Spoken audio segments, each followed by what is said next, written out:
Alleluia, alleluia, alleluia, alleluia. Si Kristo'y muling nabuhay, resurrexit sicut dixit. Alleluia, alleluia, alleluia, alleluia. Si Kristo'y muling nabuhay, alleluia. Sa ngalan ng Ama, ng Anak at ng Espiritu Santo, Amen. sumainyo ang Panginoon. At sumaiyo rin. Mga kapatid, madalas sa ating buhay, naghahanap tayo ng mga bagay na magpupuno sa atin, mga bagay na magpapalakas sa atin, mga bagay na magbibigay ng tuwa at saya sa atin. Pero hindi bagay ang dapat nating hanapin. Unang-una dapat hanapin natin ang Diyos. Pinapaalala sa atin sa mabuting balita na kung tayo ay nakahiwalay sa Diyos, wala tayong magagawa sa ating buhay. Bago man tayo maghanap buhay, hanapin muna natin ang Diyos ng buhay. Dahil ang Diyos na buhay, siya lang ang magbibigay sa iyo ng tunay na buhay. Sa mga pagkakataon na kung saan tayo'y nagsarili, kaya naman tayo'y nanghina, tayo'y nahihirapan, tayo'y napupuno ng lungkot sa buhay, hilingin natin muli ang awa at pagpapatawad ng Diyos, tayo magpakumbaba sa kanyang harapan, at para makita tayong kahit nakakaunti lamang, maging karapat dapat makatanggap muli sa mga banal na misteryo. Inaamin ko Sa makapangyarihang Diyos at sa inyo, mga kapatid, na lubha akong nagkasala sa isip, sa salita, sa gawa, at sa aking pagkukulang. Kaya isinasamo ko sa mahal na Birheng Maria, sa lahat ng mga anghel at mga banal, at sa inyo, mga kapatid, na ako'y ipanalangin sa Panginoong ating Diyos. Tawaan tayo na makapangyarihang Diyos, patawarin tayo sa ating mga kasalanan, patnubayan tayo sa buhay na walang hanggan. Amen. Panginoon, kaawaan mo kami. Panginoon, kaawaan mo kami. Kristo, kaawaan mo kami. Kristo, kaawaan mo kami. Panginoon, kaawaan mo kami. Panginoon, kaawaan mo kami. Manalangin tayo. Ama naming makapangyarihan, pinanauli mo at pinapahalagahan ang wagas na katapatan. Itaguyod mo ang aming kalooban upang sa paghango mo sa amin sa dilim ng alinlangan, kami huwag mawalay sa liwanag mong maaasahan. Sa pamagitan ni Jesucristo kasama ng Espiritu Santo, magpa sa walang hanggan. Amen.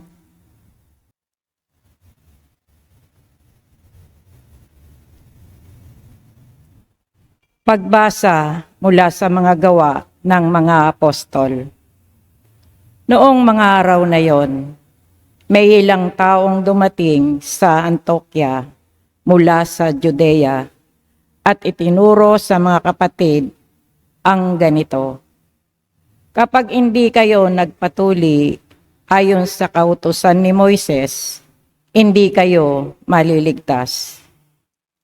Tinutulan ito ni na Pablo at Bernabe at naging mainitan ang kanilang pagtatalo tungkol dito. Kaya't napagkaisang papuntahin sa Jerusalem sina Pablo at Bernabe at ang ilang pang mga kapatid sa Antioquia upang makipagkita sa mga apostol at sa matatanda tungkol sa suliraning ito. Sinugo nga sila ng simbahan at pagdaan nila sa Phoenicia at Samaria, ibinalita nila ang pagkayakayat sa mga hintil. Ito'y labis na ikinagalak ng mga kapatid. Pagdating sa Jerusalem, malugod silang tinanggap ng mga apostol, ng mga matatanda at ng buong simbahan, at isinalaysay nila ang lahat ng sinagawa ng Diyos sa pamamagitan nila. Ngunit tumindig ang ilang nananampalataya kabilang sa pangkat ng mga Pariseo, at ang sabi nila, kailangan tulihin ang mga hintil na sumasampalataya at utusang tumupad sa kautusan ni Moises. Nagpatulong ang mga apostol at ang mga matatanda upang pag-aralan ang suliraning ito, ang salita ng Diyos. Salamat sa Diyos. Masaya tayong papasok sa tahanan ng Poong Diyos. Masaya tayong papasok sa tahanan ng Poong Diyos. Ako ay nagalak sa sabing ganito, sa bahay ng Poon ay pumasok tayo, sama-sama kaming matapos sapitin ang pintuhang lungsod nitong Jerusalem. Masaya tayong papasok sa tahanan ng Poong Diyos. Yaong Jerusalem, kay ganda ng anyo, maganda ang ayos ng muling matayo. Dito mahon ang lahat ng hangkan, lipi ng Israel upang pagsambahan. Masaya tayong papasok sa tahanan ng Poong Diyos. Ang hangad ang Poon ay pasalamatan, pagkat ito'y utos na dapat gampanan. Doon din naroroon ang mga hukuman at trono ng haring hahatol sa tanan. Masaya tayong papasok sa tahanan ng Poong Diyos.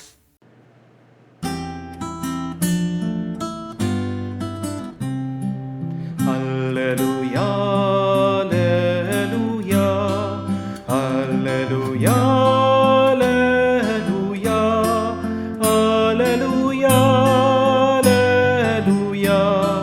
alleluia, alleluia, alleluia, alleluia, alleluia, alleluia, alleluia.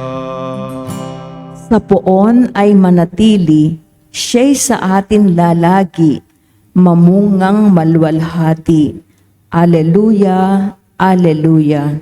Sumainyo ang Panginoon. At sumaiyo rin, Ang mabuting balita ng Panginoon ayon kay San Juan. papuri sa iyo, Panginoon. Nung panong yon, sinabi ni Jesus sa kanyang mga alagad, ako ang tunay na puno ng ubas, at ang aking ama ay tagapag-alaga.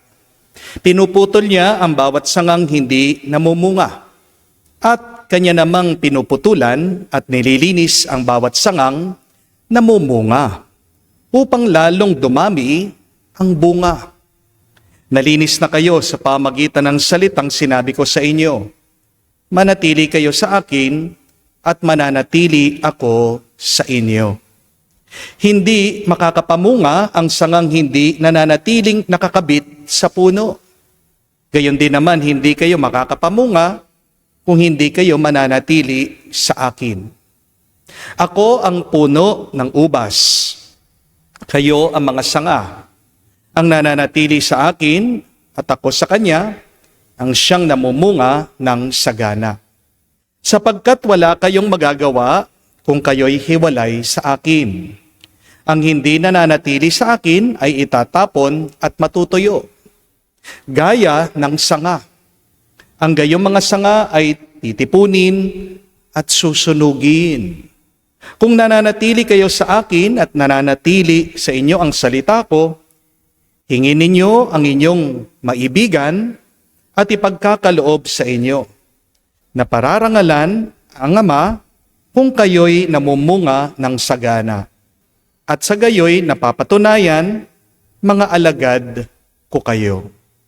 Mga kapatid, ang mabuting balita ng ating Panginoon. Pinupuri ka namin, Panginoong Hesu Kristo. Muli po, magandang araw sa inyong lahat. Magandang araw po, Father.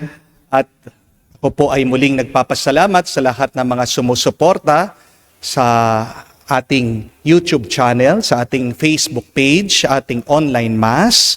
Ilang araw na lang po ako ay lilipat na ng parokya. Para sa mga nagtatanong po tungkol sa donation, medyo mag-iiba po yung ating bank account.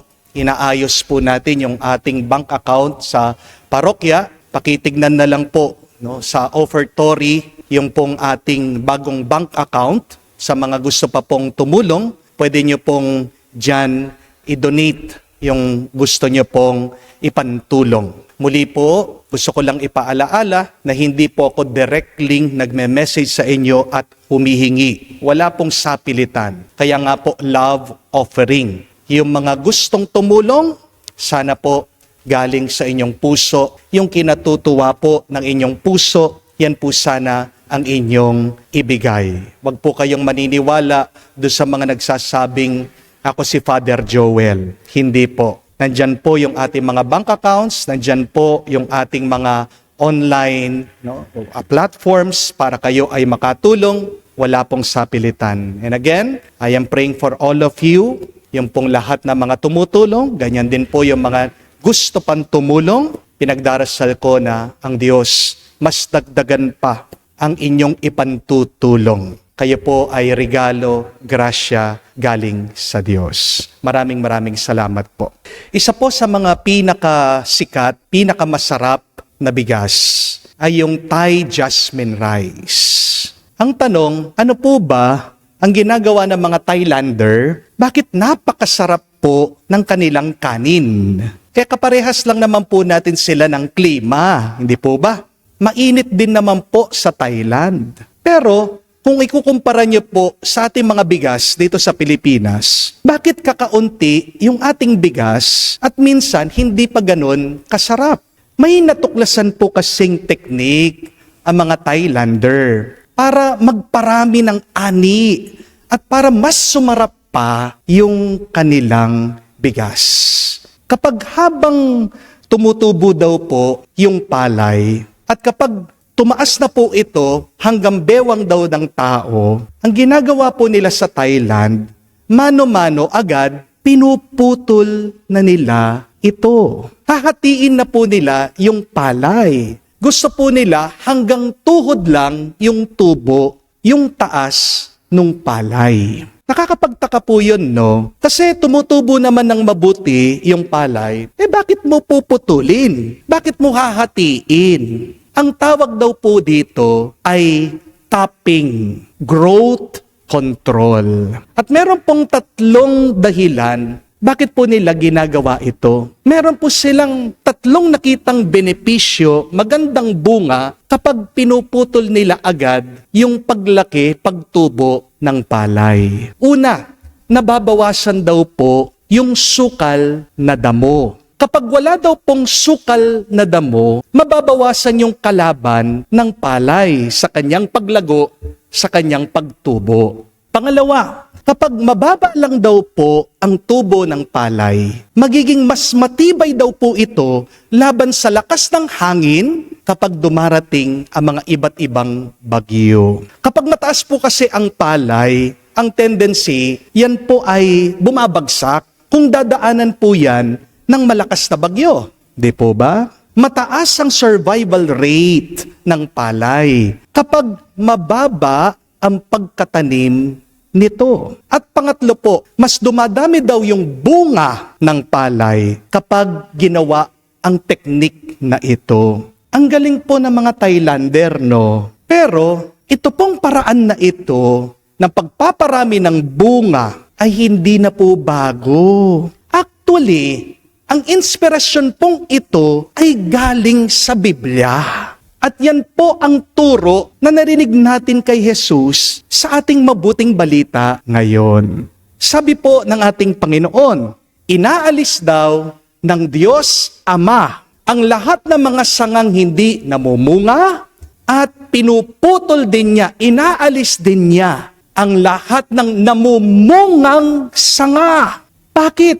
Para daw mas marami pa ang bunga. God cuts not only the fruitless branch, but God also cuts those branches with the end goal that more fruits will be produced. Napaka-misteryoso po, no, ng pamamaraan ng Diyos. Nauunawaan po natin yung parte na aalisin mo yung sanga na walang bunga. Pero bakit pati yung sanga na merong bunga, bakit aalisin mo? Mabuti yan eh.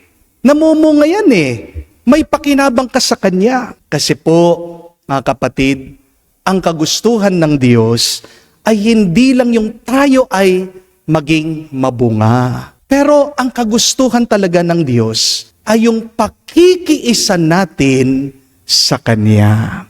Kaya inaalis ng Diyos yung hindi namumunga at yung namumunga kasi baka yung dalawang yan ang nagiging hadlang ng ating ugnayan sa Kanya. Again, understand, my dear friends, our real purpose in life is not only to be fruitful, but to be intimate with God. Because if we love God, if we are one with the Lord, if we are connected with Jesus, we will become more fruitful. Sabi nga po ni Jesus, kung hindi tayo nakadikit sa Kanya, wala tayong magagawa. One problem with us is, we focus so much on the resources, but many times, we forget the source. I will repeat that. The problem with a lot of us, we focus on the resources, but we forget the true source. And our guide back to the source sometimes is God cutting those things that hinders us from the source.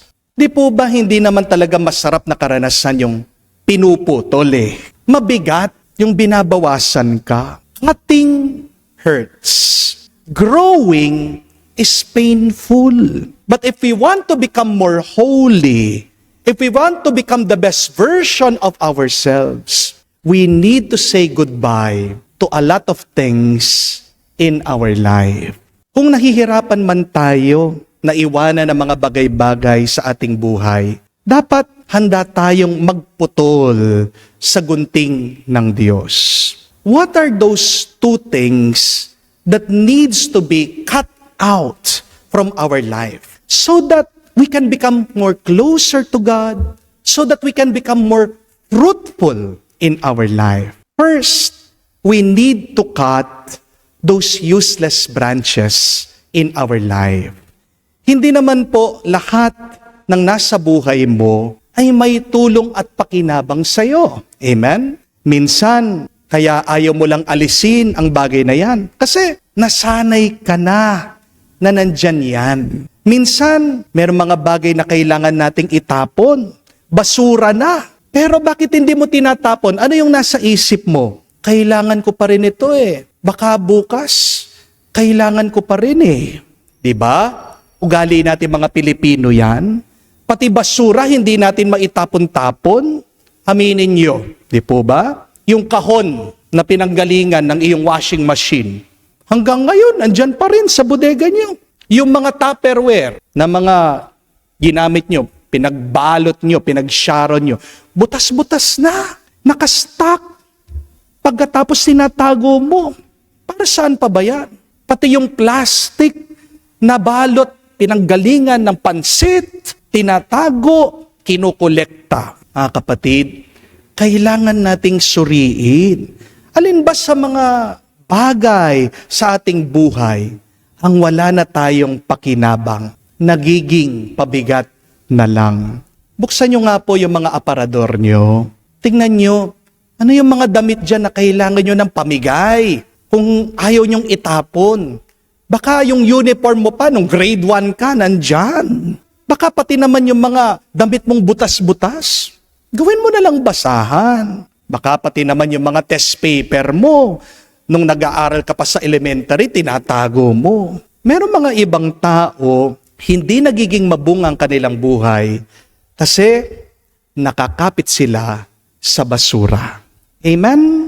Subukan niyo po. Tingnan niyo din, mga tumatakbo sa inyong isip, sa inyong puso. Ano ba yung mga bagay-bagay dyan na nagbibigay lang sa iyo ng pag-aalala, bigat ng loob, hindi na nakakatulong sa iyo? Kapatid, alisin mo na, tapon mo na, putulin mo na, iwan mo na.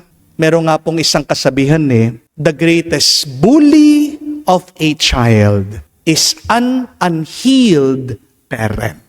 Madami po mga magulang nakakasakit sa mga anak nila. Di po ba? Pero bakit nila nasasaktan yung mga anak nila? Kasi dala-dala pa rin sa puso nila na nung sila'y mga maliliit, sinaktan sila ng kanilang mga magulang. May daladalang sama ng loob ang matanda. Kaya naman, yung sama ng loob na ipapasa, nasasaktan din ng loob ng bata. Amen? Be careful because an unhealed parent is a bully of a child. Minsan kailangan mo din putulin, itapon yung mga masamang alaala para ikaw ay lumago, bumuti sa iyong pagkatao. Amen? Maganda din pong itanong ito. Sa aking relasyon ngayon sa ibang tao, sino ba yung nandyan na nagiging hadlang ng aking paglago, ng aking pagpapakabanal? We also need to say goodbye, my dear friends, to some toxic people in our lives. Because if you keep on connecting with them, you will never grow and you will die of poisoning from their presence. Habang kasing pinakikinggan mo yung opinion ng ibang tao, hindi ka magiging masaya. Di po ba? Kapatid, huwag kang magiging anino ng ibang tao. Do not become a shadow of other people by listening and following their toxic thoughts. Hindi naman po kasalanan yung putulin natin, yung ugnayan natin sa ibang tao Lalong-lalo na pag pinaparamdam nila, napakasama natin. Amen? So, ask that question. What are the fruitless branches in my life now? Who are the barren vines in my relationship, in my connections? Kung hindi mo kayang putulin yung mga bagay na yan o yung mga taong yan sa iyong buhay, hayaan mo ang Diyos ang pumutol. Ipagdasal mo sila. Amen? But secondly, we need to cut off our comfortable branches if we want to grow. Amen? Alam niyo po ba ang number one killer ng tagumpay? Tagumpay din. Success sometimes kills our future success. Minsan, kapag nakarating ka na sa tuktok ng bundok, kala mo tapos na. Di po ba? But no. Remember, my dear friends, that the top of your mountain is the foot of another mountain. Kaya dinadala po tayo ng Diyos sa tuktok ng isang bundok, hindi para tayo'y magmalaki, para tayo'y magmayabang. Kaya dinadala ka ng Diyos sa tuktok ng bundok para maipakita pa sa iyo ang susunod mong paglalakbay. The top of your mountain is a vantage point. God will bring you to the top of the mountain to show you where you need to go in your life. Remember that mountaintops give us direction. Marami po siguro sa inyo alam yung Nokia, yung pong sikat na cellphone. Nung araw, di ba, lahat ng mga tao naka-Nokia. Ngayon, Apple na. Pero napansin niyo po, bakit nalaos yung Nokia? Ang ganda pong produkto nito. Ang tibay po ng Nokia cellphone, di ba?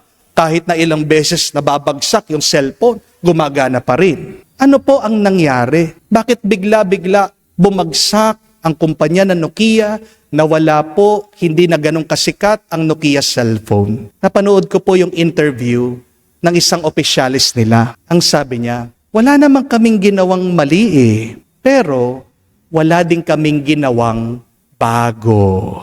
My dear friends, do not become complacent. Do not rest on your laurels. Comfort has a way of softening us, making us weak, and preparing us for failure. Kaya nga po, mga kapatid, huwag mong iisipin na kapag nagtagumpay ka na, ay talagang matagumpay ka. Sana manatili kang nagpapakumbaba.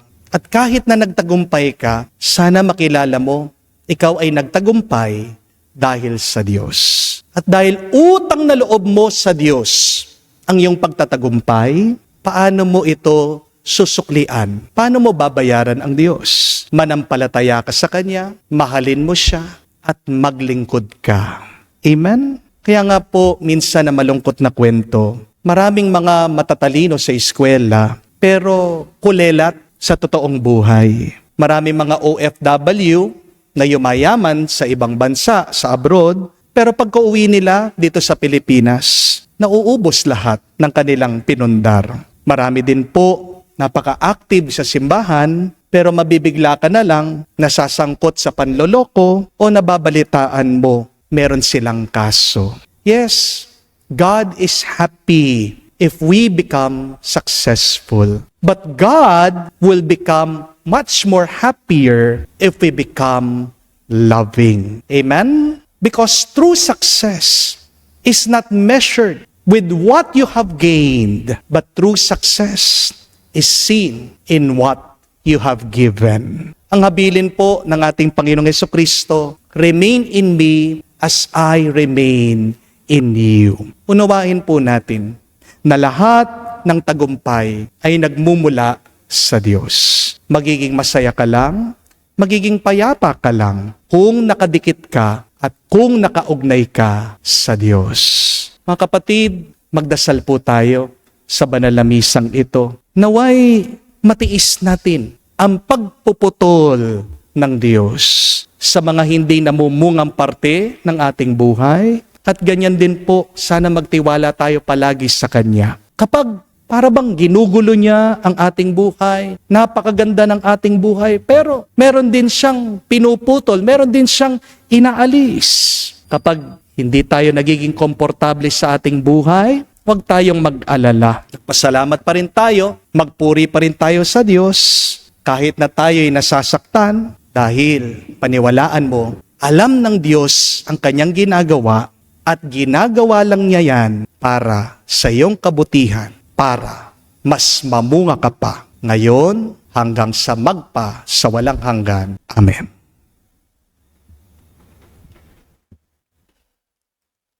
Tumayo po tayo, alay po natin sa Diyos ang ating mga dasal at panalangin at ating sabihin, Panginoon, dinggin mo kami. Panginoon, dinggin mo kami. Ang pagkakaisang nagmumula kay Kristo, ang tunay na puno ng ubas, naway makahikayat sa lahat ng Kristiyano sa kanyang simbahan. Manalangin tayo sa Panginoon. Panginoon, dinggin mo kami. Ang mga pari, relihiyoso, at mga misyonero naway maging tapat sa kanilang bokasyon sa simbahan at manatiling kaisa ni Kristo sa kanilang gawain. Manalangin tayo sa Panginoon. Panginoon, dinggin mo kami. Ang mga nagdaranas ng mga pagsubok at kahirapan sa buhay, naway manatiling tapat kay Kristo at sa kanyang ebanghelyo. Manalangin tayo sa Panginoon. Panginoon, dinggin mo kami. Sa katahimikan po ng ating puso, banggitin din natin sa Diyos ang ating mga personal na pangangailangan. Panginoon, wala kaming magagawa anuman kung wala ka sa aming piling. Dinggin mo ang aming mga panalangin. Panatilihin mo kami sa iyong pag-ibig. Hinihiling namin to sa pamagitan ni Kristo, aming Panginoon. Amen.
Manalangin kayo mga kapatid, para ng ating mga paghahain ay kalugdan ng Diyos amang makapangyarihan. Tanggapin nawa ng Panginoon itong paghahain sa iyong mga kamay, sa kapurihan niya at karangalan, sa ating kapakinabangan at sa buong sambayanan niyang banal. Ama naming lumikha, ipagkaloob mo kami laging magalak sa pagdiriwang ng Pasko ng pagkabuhay ng iyong anak, upang ang mga ginagawang patuloy na pagsagip sa amin ay maging sanhi ng aming ligayang walang maliw. Sa pamagitan niya kasama ng Espiritu Santo, magpa sa walang hanggan. Amen. Sumainyo ang Panginoon. At sumaiyo rin. Itaas sa Diyos sa inyong mga puso at diwa. Itinaas na namin sa Panginoon. Pasalamatan natin ang Panginoong ating Diyos. Marapat na siya ay pasalamatan. Ama naming makapangyarihan, tunay nga marapat ikaw ang aming pasalamatan. Ngayon pinagdiriwang ang paghahain ng Mesiyas, ang maamong tupa na tumubos sa aming lahat. Naghahaing walang humpay ang anak mong minamahal, upang magkasalo-salo ang tanan sa piling ng iyong buhay. Hindi na mamamatay ang inihain sa krus. Ang sa krus pinakoy buhay, laging bilang handog.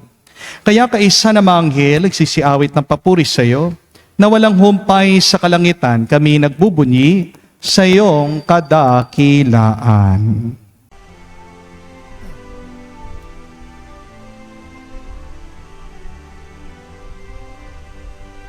Santo, Santo, Santo, Panginoong Diyos ng mga hukbo, napupuno ang langit at lupa ng kadakilaan mo. Hosana, Hosana, sa kaitaasan, pinagpala ang naparirito sa ngalan ng Panginoon. Hosana, Hosana, sa kaitaasan. Hosana, Hosana, sa kaitaasan.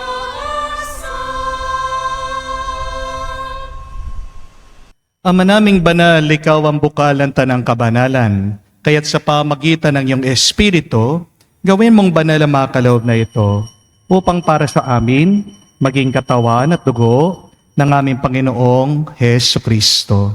Bago niya pinagtiis ang kusang loob na maging handog, hinawa kanyang tinapay, pinasalamatan kanya. Pinaghati-hati niya iyon, inabot sa kanya malagad at sinabi, "Tanggapin ninyong lahat ito at kanin, nitong aking katawan na ihahandog para sa inyo."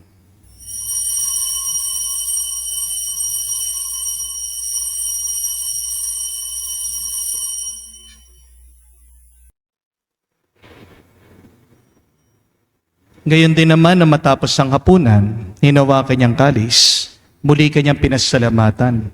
Hinabot niyang kalis sa kanyang malagad at sinabi, "Tanggapin ninyong lahat ito at inumin. Ito ang kalis ng aking dugo, ng bago at walang hanggang tipan. Ang aking dugo na ibubuhos para sa inyo at para sa lahat, sa ipagpapatawad ng mga kasalanan. Gawin ninyo ito sa pag-alaala sa akin."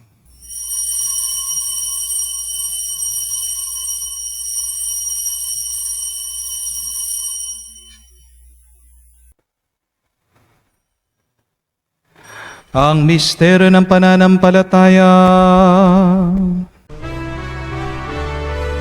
Aming ipinahayag na namatay ang iyong anak, nabuhay bilang Mesiyas at magbabalik sa wakas para mahayag sa lahat.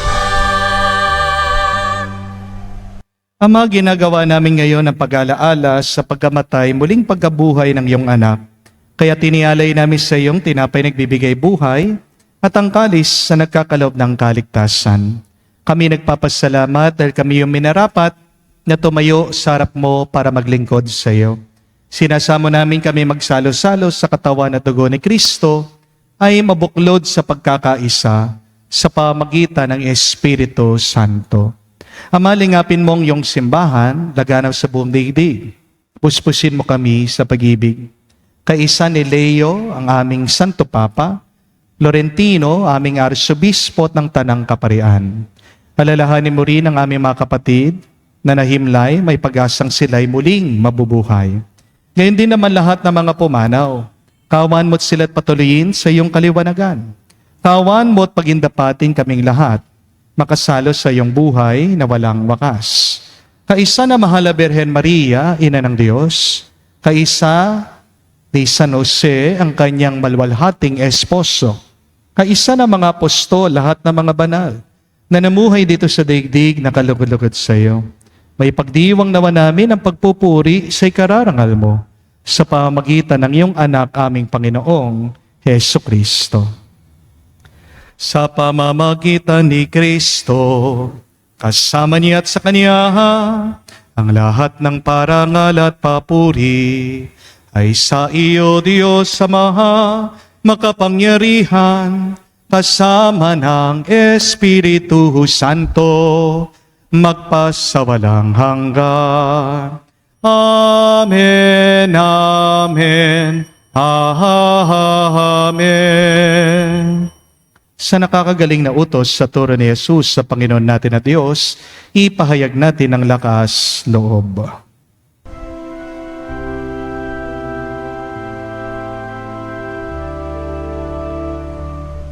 Ama namin, sumasalangit ka, sambahin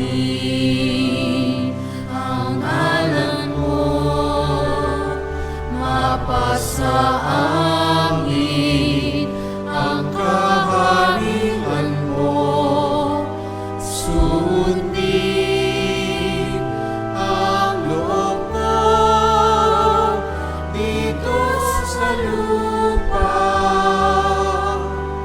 para nang sa langit. Bigyan mo kami ngayon ng aming kakanin sa araw-araw, at patawarin mo kami sa aming mga sala para nang magpapatawad namin sa nagkakasala sa amin. At huwag mo kaming ipahintulot sa tukso, at iadya mo kami sa lahat ng masama. Hinihiling namin kami adya sa lahat na masama, pagkalooban ng kapayapaan araw-araw, iligtas sa kasalanan, ilayo sa lahat ng kapahamakan, samantalang aming pinanabikan ang dakilang araw ng pagpapahayag ng tagapagligtas naming si Heso Kristo. Sapagkat iyo ang kaharian at ang kapangyarihan at ang kapurihan magpakailanman. Amen. Panginoong Heso Kristo, sinabi mo sa mga apostol, kapayapaan ang iniiwan ko sa inyo, ang aking kapayapaan binibigay ko sa inyo. Tungayan mo ang aming pananampalataya, huwag ang aming pagkakasala. Pagkalooban mo kami ng kapayapaan at pagkakaisa ayon sa iyong kalooban, kasama ng Espiritu Santo magpa sa walang hanggan. Amen. Kapayapaan ng Panginoon ay laging sumainyo. At sumaiyo rin. Magbigayan po tayo ng kapayapaan sa bawat isa. Pisoy niyo po, kapayapaan po sa inyong lahat.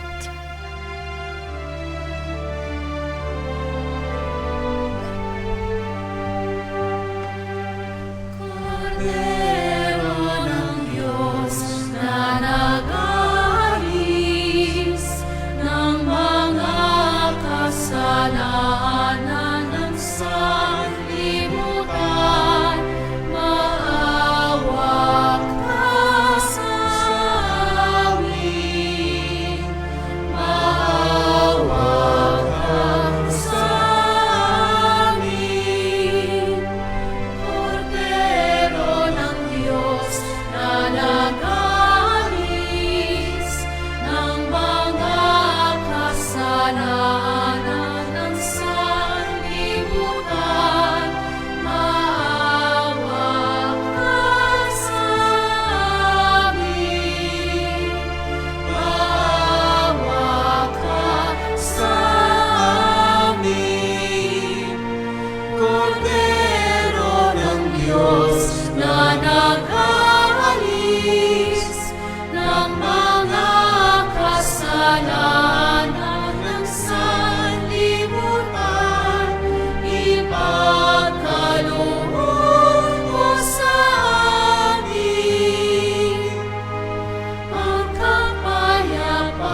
Mga kapatid, naririto ang ating Panginoong Yesukristo, ang Kordero ng Diyos. Siya nag-aalis sa mga kasalanan ng sanlibutan. Mapalad tayong lumalapit sa piging ng Kordero.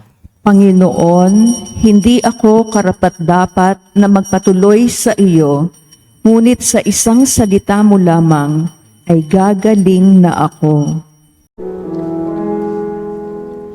Make me a servant, humble and meek. Lord, let me lift up those who are weak, and make the prayer of my heart always be.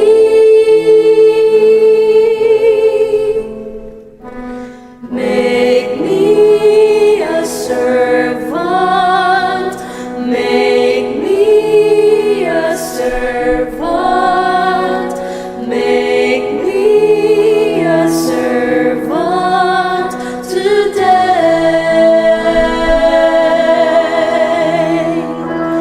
Make me a servant, humble and weak.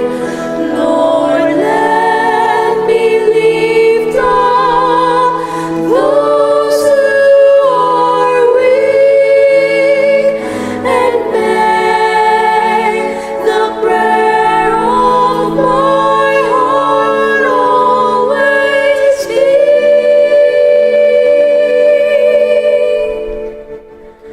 Make me a servant, make me a servant, make me a servant today.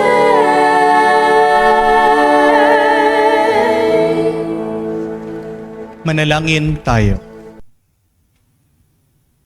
Ama naming mapagmahal, ang aming mga pagluhog ay iyong pakinggan para sa pagkakamit ng iyong tulong sa amin araw-araw.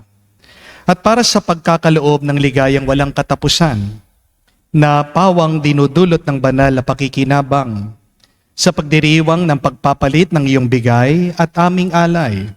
Sa pamamagitan ni Jesucristo kasama ng Espiritu Santo, magpa sa walang hanggan. Amen. Masakit po ang pinuputulan. Mabigat ang nawawalan. Cutting is painful, but it is needed. Kailangan po. Ano ang dalawang kailangan mawala o maputol sa atin? Yung mga sanga na hindi namumunga, yung mga nagiging hadlang sa ating paglago at sa ating paglapit sa Diyos.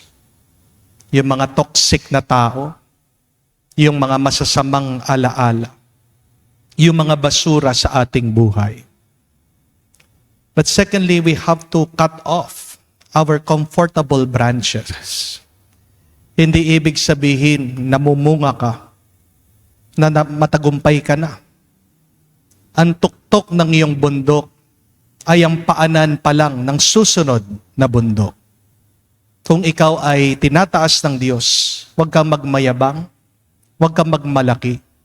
Kaya tinataas ka ng Diyos, pinapakita niya ang daan, ang bagong tatahakin mo sa iyong paglalakbay. Our mountaintops gives us a certain point of direction. Kaya nga, kung man tayo ay nahihirapan na alisin, putulin ang mga bagay-bagay sa ating buhay, yung hindi nakakatulang at yung mga naging komportable na tayo, ang ating pong assignment sa ating pagdarasal, ipahawak natin ang gunting sa Diyos. Allow God to cut you. Ask for that grace, that strength, to be patient, to have the perseverance, to endure the cutting of the Lord. And know that God knows what He is doing. God knows best. Amen? Yan po yung ating pagdasal. Sabihin natin, Panginoon, O Diyos, kayo na pong bahala. Alam namin masakit pero kailangan para mas lalo ka naming mahalin at sa aming pagmamahal sa iyo, lalong maging mas mabunga ang aming buhay. Sumainyo ang Panginoon. At sumaiyo rin. At basbasan kayo ng Diyos makapangyarihan sa lahat sa ngalan ng Ama, ng Anak, ng Espiritu Santo. Amen. Ang ating misa ay natapos na. Humayo kayo sa kapayapaan ni Kristo. Salamat sa Diyos.